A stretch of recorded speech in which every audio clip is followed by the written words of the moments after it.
رسول اللہ صلی اللہ علیہ وسلم نے اسی روایت میں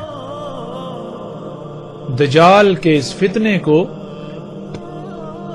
عذاب قبر سے مشروط کر دیا۔ رسول اللہ صلی اللہ علیہ وسلم نے اس کے ساتھ ہی قبر کے عذاب سے اللہ کی پناہ میں آنے کی دعا کی۔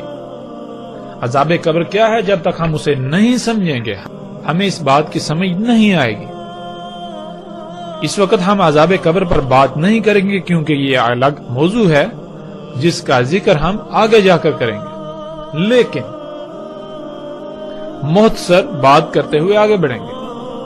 اللہ سبحانہ وتعالی نے قرآن میں ان انسانوں کو مردہ اور قبروں میں قرار دیا جو غور و فکر نہیں کرتے، جو آنکھوں، کانوں اور دل کا استعمال اس طرح سے نہیں کرتے، ان مقاصد کے لیے نہیں کرتے جس مقصد یا جن مقاصد کے لیے اللہ سبحانہ وتعالی نے یہ عطا کی۔ پھر قرآن کے دوسرے مقام پر اللہ سبحانہ وتعالی ایسے انسان جو غور و فکر نہیں کرتے ان کو دل کا اندھا قرار دیتے ہیں۔ تیسرے مقام پر اللہ سبحانہ وتعالی ایسے انسانوں کو جو غور و فکر نہیں کرتے ان کو چوپائے جانور قرار دیتے ہیں۔ اور جب ہم غور و فکر کریں تو یہ بات بالکل کھل کر واضح ہو جاتی ہے کہ عذاب قبر یا قبر کیا ہے۔ ناظرین، اللہ سبحانہ وتعالی نے انسان کے بارے میں قرآن میں جو بات واضح کی وہ یہ کہ اللہ سبحانہ وتعالی نے کہا کہ تم پہلے اموات تھے، پھر تمہیں حیا کیا یعنی زندہ کیا، اس بشری شکل میں لے کر آئے، پھر دوبارہ تم اموات ہو جاؤ گے، پھر دوبارہ تمہیں حیا کیا جائے گا، زندہ کیا جائے گا، جوڑا جائے گا۔ اب ناظرین، سوال یہ پیدا ہوتا ہے کہ ہمارا جسم جب حیا نہیں تھا تو بقول قرآن کے، اللہ کے کلام کے، یہ حالت موت میں تھا۔ موت کسے کہتے ہیں؟ موت کہتے ہیں ان چھوٹے چھوٹے ذرات کو، ان ایٹمز کو جس سے ہمارا جسم وجود میں آتا ہے۔ یعنی ہم حیا ہونے سے پہلے ہم اس وجود سے پہلے چھوٹے چھوٹے ذرات کی شکل میں پوری دنیا میں بکھرے پڑے ہوئے تھے، اور وہ ذرات کیسے ہمارے اس وجود کا حصہ بنے، ان ذرات نے کیسے یہ شکل اختیار کی، جب ہم غور و فکر کریں تو اللہ سبحانہ وتعالی ان تمام کے تمام ذرات کو اکٹھا کرتے ہیں اور اس کو خام تیل کی شکل میں ڈالتے ہیں۔ یعنی ہماری موت کی، ہمارے ان ذرات کی سب سے پہلی جو منزل ہوتی ہے وہ ہوتی ہے خام تیل۔ وہ اجزاء، وہ عناصر، وہ تمام کے تمام ذرات خام تیل کی شکل میں ڈلتے ہیں۔ اس کے بعد زمین اسی خام تیل سے نباتات نکالتی ہے، ان نباتات سے پھر جاندار وجود میں آتے ہیں، جن جانداروں سے ہم گوشت، دودھ حاصل کرتے ہیں۔ زمین جو نباتات اگاتی ہے ہم انہی نباتات کو کھاتے ہیں جن سے ہمارا یہ جسم وجود میں آتا ہے۔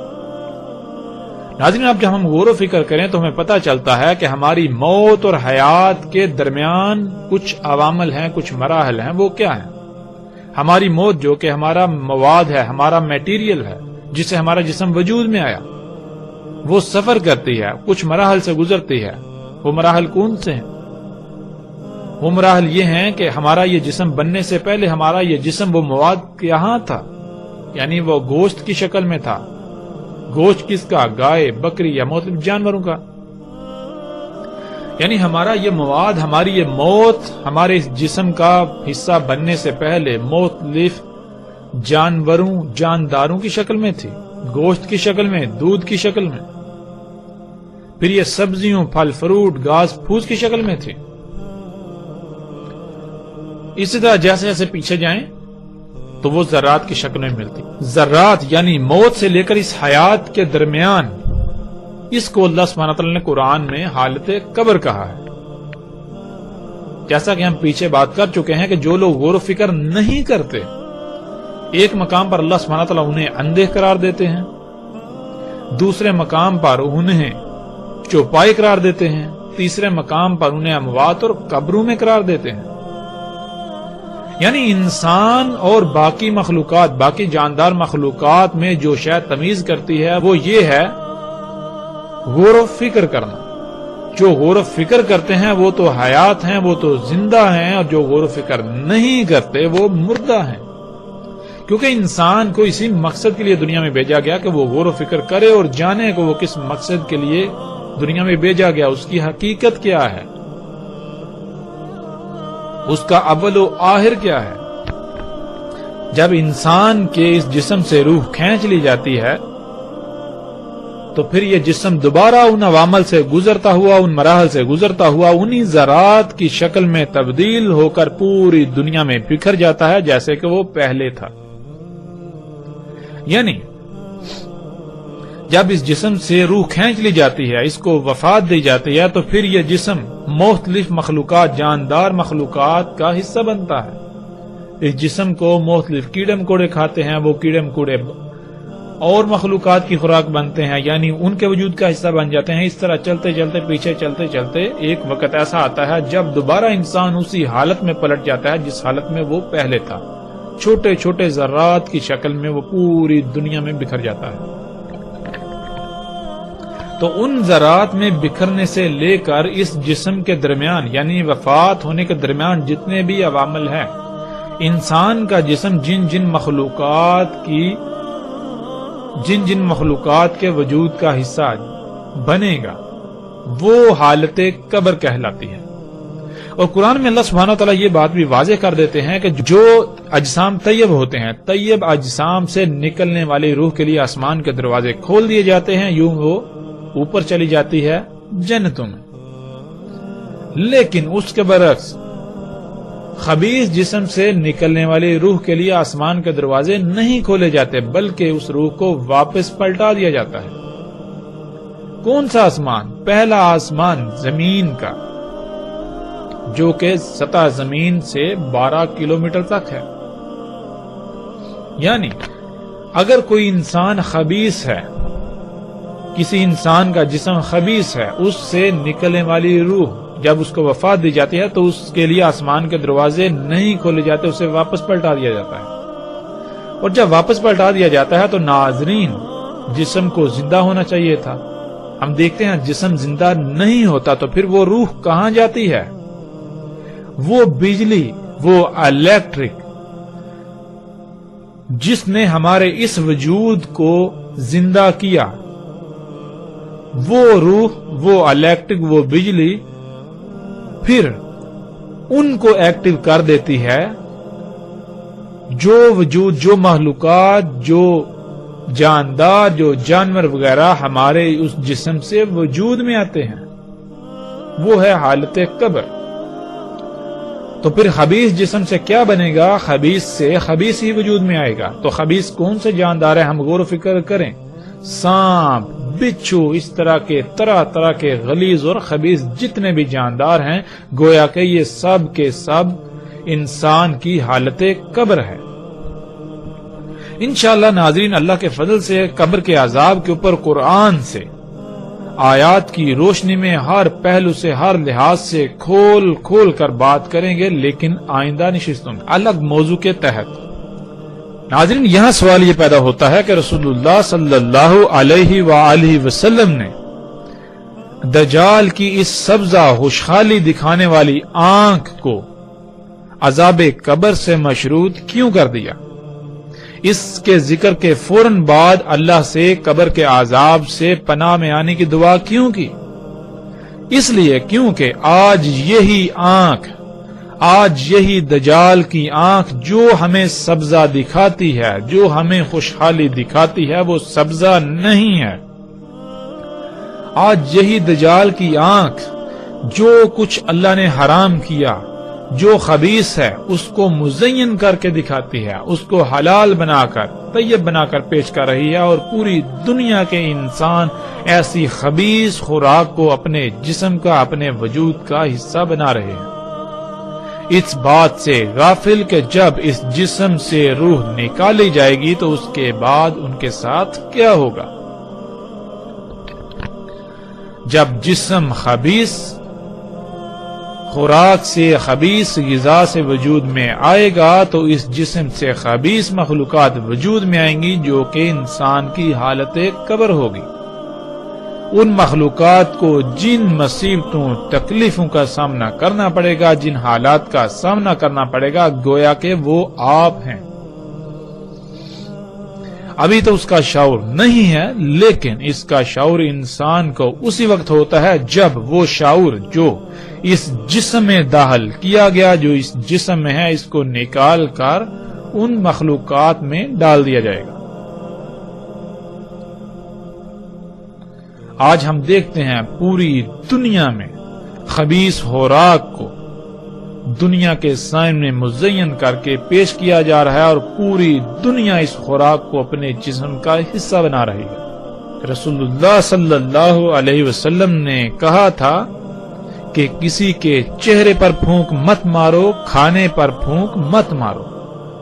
سوال یہ پیدا ہوتا ہے کہ کیوں؟ اس کا جواب یہ ہے، اس لیے کہ جب انسان پھونک مارتا ہے تو انسان کے جسم سے یا انسان کے منہ سے جو ہوا خارج ہوتی ہے، آج ہم اسے کاربن ڈائی آکسائڈ کا نام دیتے ہیں۔ آج اسے ہم کاربن ڈائی آکسائڈ کا نام دیتے ہیں، جو کہ انسان کے لیے نقصان دہ ہے۔ انسان جو ہوا خارج کرتا ہے، اگر یہی ہوا دوبارہ انسان کے جسم میں داخل ہوگی تو انسان کا جسم طرح طرح کی بیماریوں کا شکار ہوگا۔ اور اگر اس ہوا کی مقدار انسان کے جسم میں ایک حد سے تجاوز کر جائے تو انسان موت کا شکار بھی ہو سکتا ہے۔ یہی وہ وجہ تھی جس وجہ سے رسول اللہ صلی اللہ علیہ وسلم نے کہا تھا کہ کسی کے چہرے پر پھونک مت مارو، کھانے پر پھونک مت مارو۔ کیوں؟ اس لیے کہ جب تم کسی کے چہرے پر پھونک مارو گے تو اس پھونک میں کاربن کے ایٹمز، کاربن ذرات اس انسان کے سانس کے ذریعے اس کے جسم میں داخل ہو جائیں گے، جو اس کے لیے طرح طرح کی بیماریوں کا باعث بنیں گے۔ اور اگر تم کھانے پر پھونک مارو گے تو کھانے میں وہ کاربن کے ذرات جذب ہو کر تمہاری خوراک اس کھانے کے ذریعے جسم میں داخل ہوں گے اور جسم کو مفلوج کریں گے، بیماریوں کا شکار کریں گے۔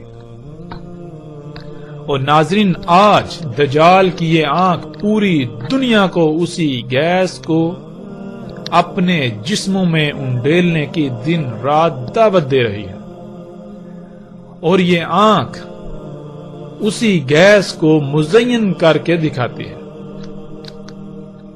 آج اس آنکھ سے نظر آنے والے جو اشتہارات آپ دیکھتے ہیں مختلف مشروبات کے، جن میں کوک، پیپسی، مرنڈا اور اس طرح کے طرح طرح کے مشروبات شامل ہیں، ان میں جو گیس پائی جاتی ہے وہ بالکل وہی گیس ہے جو انسان خارج کرتا ہے، یعنی کہ کاربن ڈائی آکسائڈ گیس۔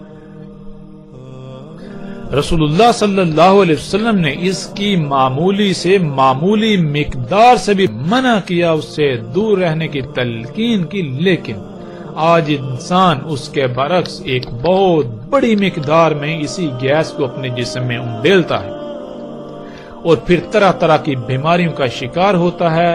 یوں وہ پھر ادویات کھاتا ہے، وہ ادویات جنہیں اپنے لیے مسیحا تصور کرتا ہے، وہی ادویات پھر مزید اس میں سائیڈ ایفیکٹس یعنی مزید بیماریوں کا شکار کرتے ہیں۔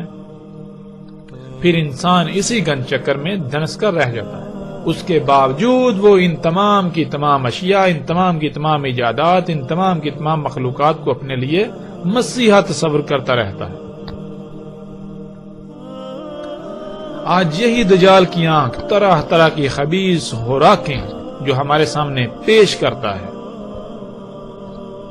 ایسی مزین کر کے کہ پوری دنیا آج بڑے شوق سے ان خوراکوں، ان اشیاء کو کھادی، ان خوراکوں کو، اس غذا کو اپنے اجسام کا حصہ بناتی۔